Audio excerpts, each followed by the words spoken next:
The internet loses its mind over Benchmade and Surefire. This week on Mail Call Mondays.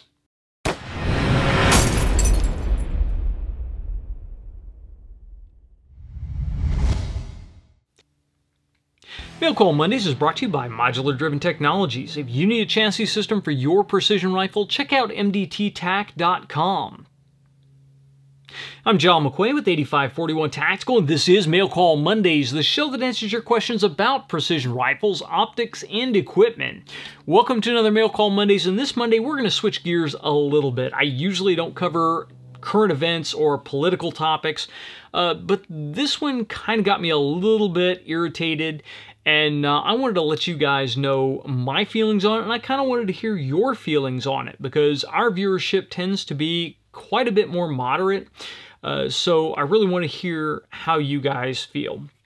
Now, those of you guys that don't watch Instagram, Facebook, or any of the other social media stuff, Lord knows that I waste way too much time on it looking at other pages, not just keeping my head down on our own.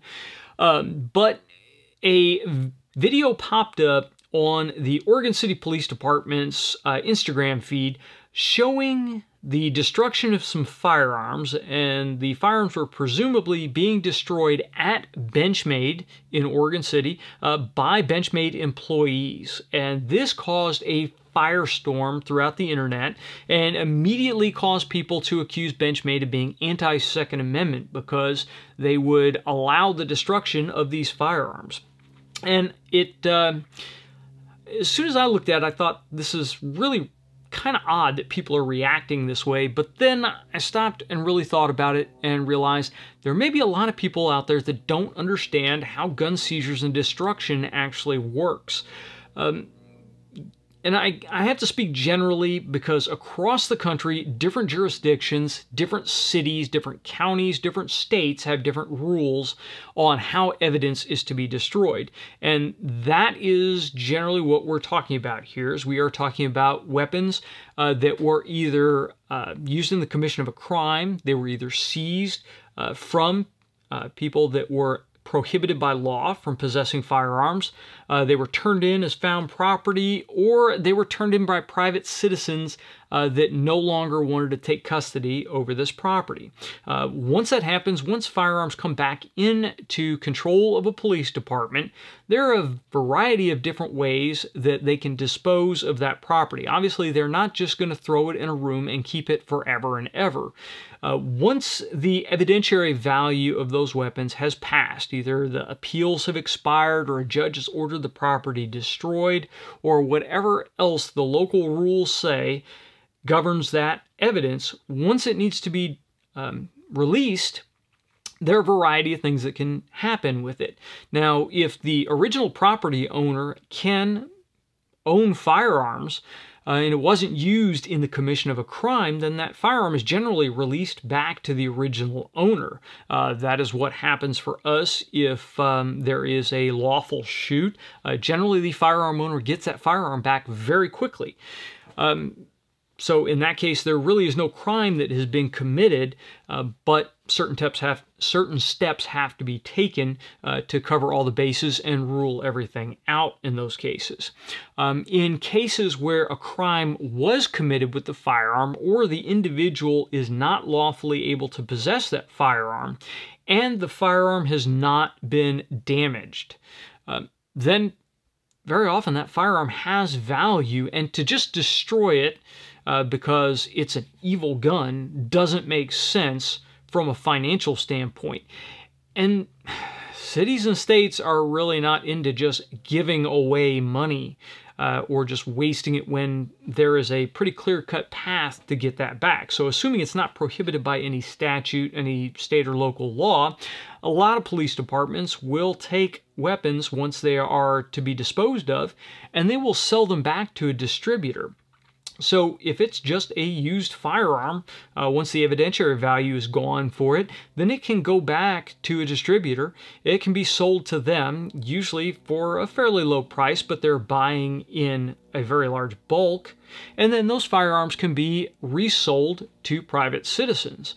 And this is, in my opinion, the best outcome because the police departments or the city, because very often that money will come back into a general fund, not directly to the police department.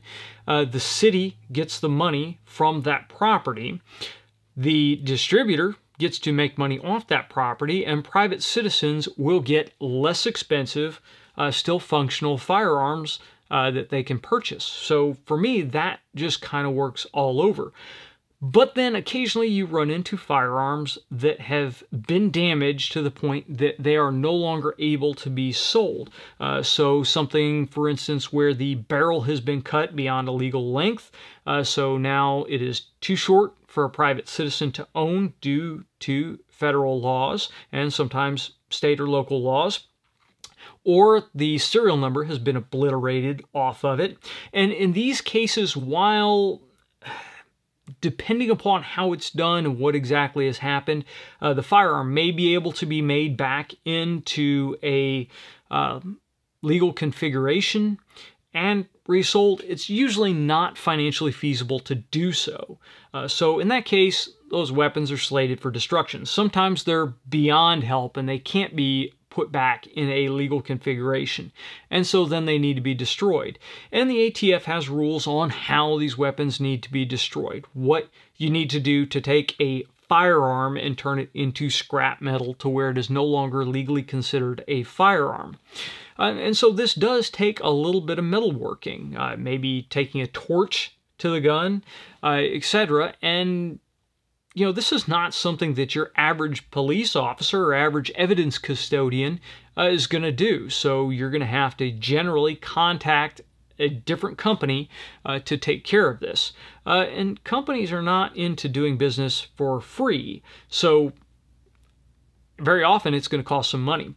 So it makes total sense to me that the Oregon City Police Department would take guns that probably had no value to them anymore or could not be resold or were ordered by a judge to be destroyed, and take them somewhere and have them destroyed. And the fact that Benchmade apparently volunteered to do this at no charge to the police department also makes sense, because that's more money in the police department or in the city's budget. It's money they didn't have to pay out. I would hope that that could go to maybe more firearms training, whatever. I have no idea where the money would have come from for the destruction budget for them. But any way that you keep money back in the city or in the police department's pocket, it helps them down the line. It helps them for setting up training. That's a whole different topic in itself, and one that I can ramble on quite heatedly for quite some time. But the fact that Benchmade volunteered to destroy these weapons, these firearms were never going to make their way back out into private hands. That's pretty obvious that the police department was shopping to destroy them. So regardless if they were capable of doing so or not, and I tend to believe that they probably were not, then Benchmade destroying them, I just don't understand how that makes Benchmade anti-Second Amendment. And that was really the gist of it. The internet exploded saying Benchmade was anti-Second Amendment because they helped the local police department out, the police department for the city that they are located in. Now, you can argue whatever point that you want, that you don't believe there's any excuse for those firearms being destroyed. You don't believe in the federal laws that say when a serial number is obliterated, that, you know, that I've got no argument against that. But because there were people that were believing that Benchmade was anti-Second Amendment, they just blasted Benchmade was anti-Second Amendment. Not that Benchmade was helping a police department legally destroy firearms, just that Benchmade was anti-Second Amendment. And then that came the next silly step here. The next silly step was I saw all kinds of people on the internet talking about how they were going to destroy their Benchmade knives, or they were going to throw their Benchmade knives away, or all this stuff.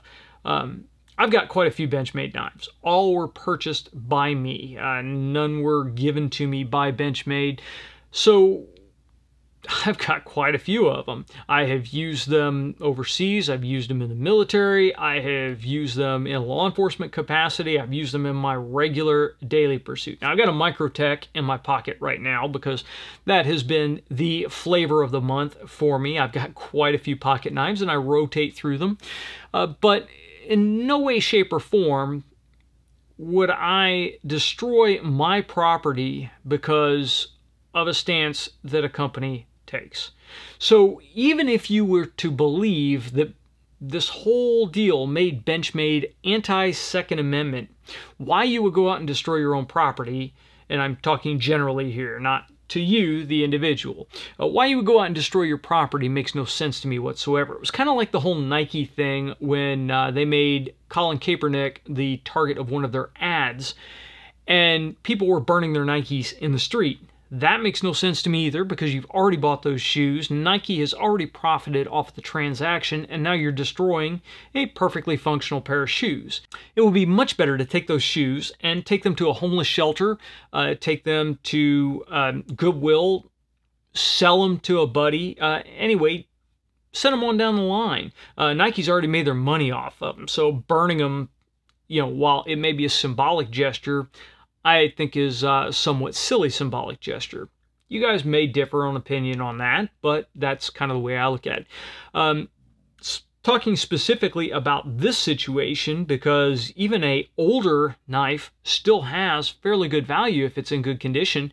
If you really wanted to stick the finger up at Benchmade, then the way you would do it would be to either take that knife and give it to a friend that you know wanted to purchase a Benchmade, or sell it to him dirt cheap, and thus taking the sale that would have filled that need away from the company and supplied a piece of property that the company has already profited off of. So that would be the way to get back at them if that was your goal.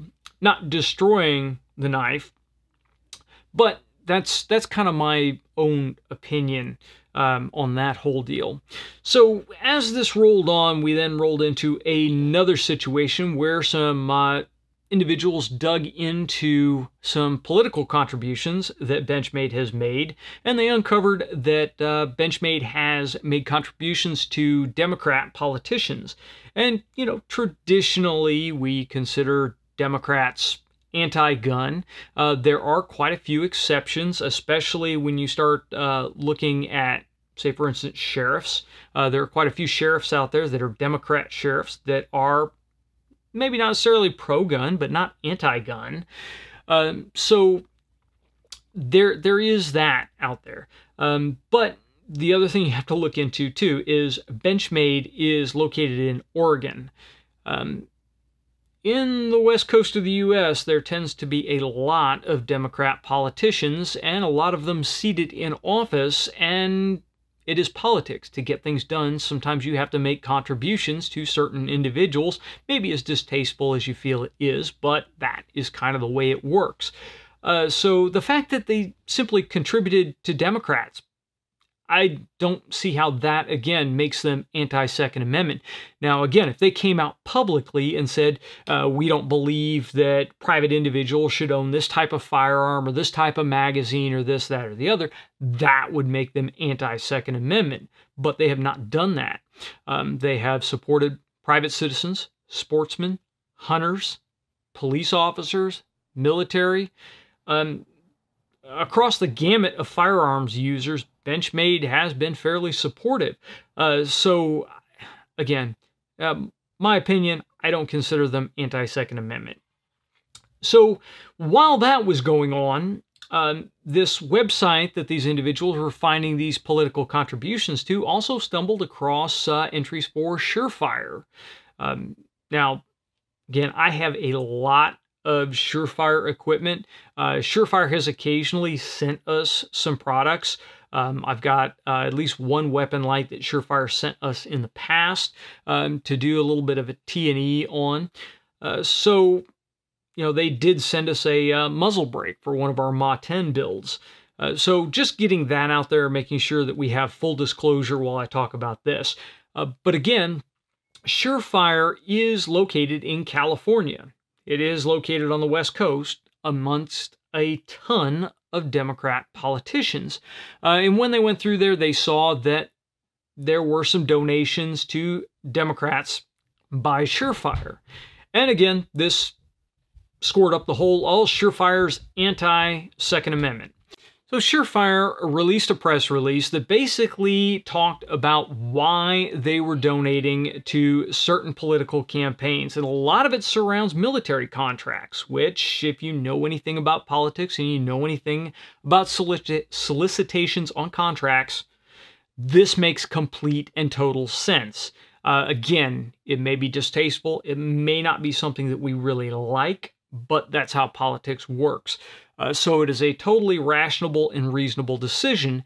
And if you step back and look and read the press release, which we will link to down below, you can see pretty clearly that they are involved in a lot of shooting sports. They are involved in a lot of activities that support private firearms owners. So I don't believe, again, that Surefire is anti-Second Amendment. It makes no sense whatsoever just on the face of it, because the vast majority of Surefire products are mounted on firearms that are in that targeted area. A lot of Surefires are mounted on AR-15s. A lot of Surefires are mounted on standard capacity handguns. So to come out against the Second Amendment would really, first of all, be a publicity nightmare. And secondly, if they were successful in supporting politicians who were anti-Second Amendment, that would significantly harm their business. So overall, I don't believe, again, that Surefire is anti-Second Amendment. So that is pretty much where we stand. And I think I've rambled long enough on about this, but I really want to know what your opinion is. I really want you guys to post up in the comment section down below and tell me, am I totally off base? Am I crazy in my thinking here, or are you guys kind of along the same lines? I really want to have a polite, reasonable discussion about this. So please keep it clean, keep it neat. Don't go raging in the comments. But I really do want to hear what you guys think. Do you think that Benchmade stepped over the line in helping out the local police department? Do you think Surefire stepped over the line by donating money to Democrat senators, Democrat politicians? Again, I just really want to hear what your opinion is.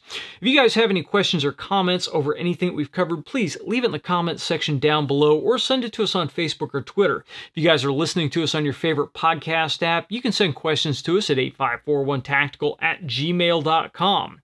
And until next time, get out and shoot.